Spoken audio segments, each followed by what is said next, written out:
Brought to you by ITEL.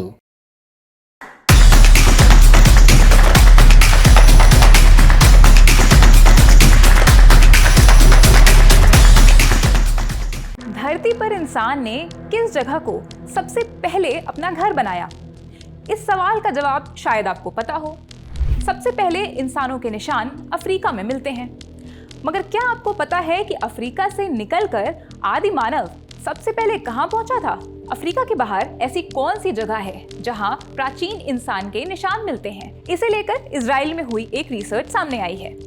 इस research ने इतिहास में एक नया पन्ना जोड़ दिया है। क्या कहती है ये ताज़ा खोज? इस वीडियो में हम आपको ये बताने वाले हैं। करीब 3 लाख साल पहले हमारी पृथ्वी बदल रही थी। क्लाइमेट चेंज यानी जलवायु परिवर्तन हो रहा था। बदलाव की रफ्तार को पकड़ते हुए इंसान भी नए हालात में ढलने लगा था। ये प्रोसेस सबसे पहले हुआ उस जमीन पर जिसे आज अफ्रीका कहा जाता है। अफ्रीका से निकलकर इंसान सबसे पहले जिन इलाकों में गया उनमें से एक था इजराइल का उबेदिया। ये इजराइल के पूर्वी हिस्से में जॉर्डन नदी के पास है। उबेदिया में पत्थर के बने बड़े बड़े टूल्स मिले हैं। ये टूल्स हाथ में पकड़कर इस्तेमाल किए जाते थे। ऐसे टूल्स से पता चलता है कि इन्हें इस्तेमाल करने वाला इंसान कैसा था, उसमें कितनी समझ विकसित होने लगी थी।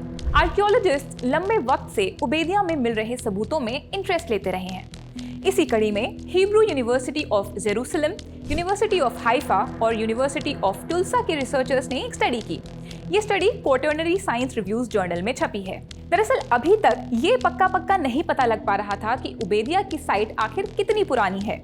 ज्यादातर रिसर्चर्स का मानना था कि ये 12 से 16 लाख साल पुरानी हो सकती है, यानी यहाँ पर इंसानों की मौजूदगी इतने पहले रही होगी। लेकिन ये सिर्फ कैलकुलेट किया गया था, इसके सबूत नहीं मिले थे। इस बार रिसर्चर्स की इस टीम ने 3 नई तरकीबें निकाली। सबसे पहली तरकीब में इस्तेमाल किया गया मैग्नेट यानी चुंबक। आपने भी बचपन में चुंबक से खेला होगा। कई बार होता है कि 2 चुंबकों को आसपास लाइए तो वो दूर भाग जाते हैं। असल में हर चुंबक का एक उत्तर और एक दक्षिण ध्रुव होता है। हमारी धरती के अंदर भी इसी तरह एक बहुत बड़ा सा मैग्नेट है। उसके भी ध्रुव हैं, जिन्हें आप नॉर्थ पोल और साउथ पोल के नाम से जानते होंगे। धरती के इतिहास में कई बार ये ध्रुव अदला बदली कर लेते हैं। उत्तर दक्षिण हो जाता है और दक्षिण उत्तर। आपको पता होगा कि जमीन के अंदर से लावा निकलता है, बाहर आकर ये जम जाता है, चट्टानों में तब्दील हो जाता है। इसके अंदर भी कुछ मैग्नेटिक मिनरल्स होते हैं, जैसे मैग्नेटाइट, हेमेटाइट वगैरह।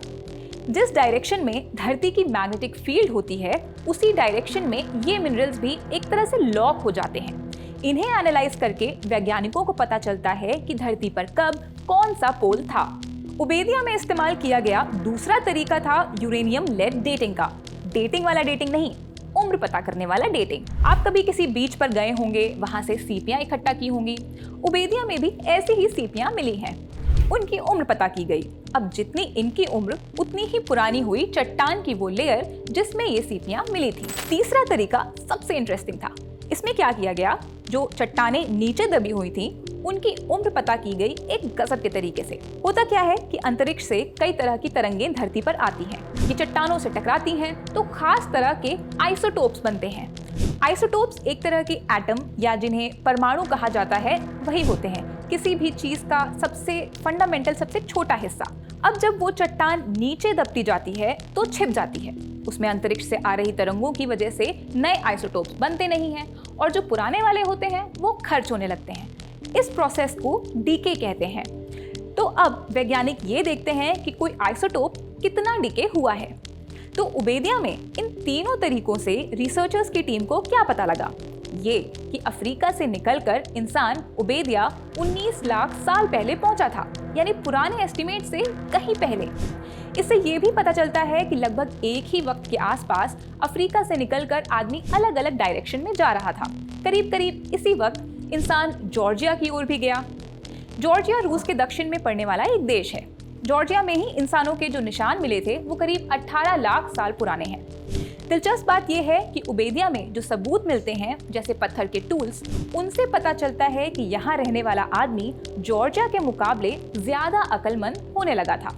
यानी अलग अलग वक्त इंसानों का विकास कैसे और किस डायरेक्शन में हो रहा था, ताज़ा स्टडी के बाद ये पहले से ज़्यादा साफ होने लगा है। ये भी माना जा रहा है कि इस स्टडी में जो टेक्नोलॉजी इस्तेमाल की गई है उन्होंने भी साबित किया है कि इतिहास को सटीकता से खंगालने का रास्ता खुल चुका है।